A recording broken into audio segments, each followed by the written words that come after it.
اگر آپ چاہتے ہیں نا کہ آپ کو مرنے سے پہلے جنت میں آپ کا ٹھکانہ دکھا دیا جائے، آپ کا خاتمہ ایمان پر ہو، ایمان کی حالت سے اس دنیا سے رخصت ہو اور مرنے کے بعد جنت ہی آپ کا مقدر بنے، تو آج سے سچی اور پکی یہ نیت کر لیجئے کہ آج سے مرتے دم تک کم از کم 1000 مرتبہ روزانہ درود پاک پڑھنے کو اپنے معمول بنائیں گے، کیونکہ حدیث طیبہ میں آیا کہ حضور نبی کریم رؤوف الرحیم صلی اللہ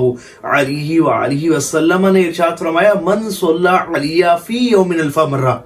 لم یموت حتی یری مقعدہ من الجنہ، کہ جو شخص دن بھر میں 1000 مرتبہ درود پاک پڑھے گا اسے اس وقت تک موت نہیں آئے گی جب تک وہ جنت میں اپنا ٹھکانہ نہیں دیکھ لے گا۔ سبحان اللہ۔ اور یاد رکھیے گا کہ جنت میں ٹھکانہ وہی دیکھے گا کہ جس کا جنت مقدر بنے گی۔ اس کا مطلب یہ ہے کہ جو 1000 مرتبہ روزانہ درود پاک پڑھے گا، ایک تو مرنے سے پہلے اسے جنت میں اس کا ٹھکانہ دکھا دیا جائے گا، پھر اس کا خاتمہ ایمان پر ہوگا اور اللہ کی رحمت سے جنت ہی اس کا مقدر بنے گی۔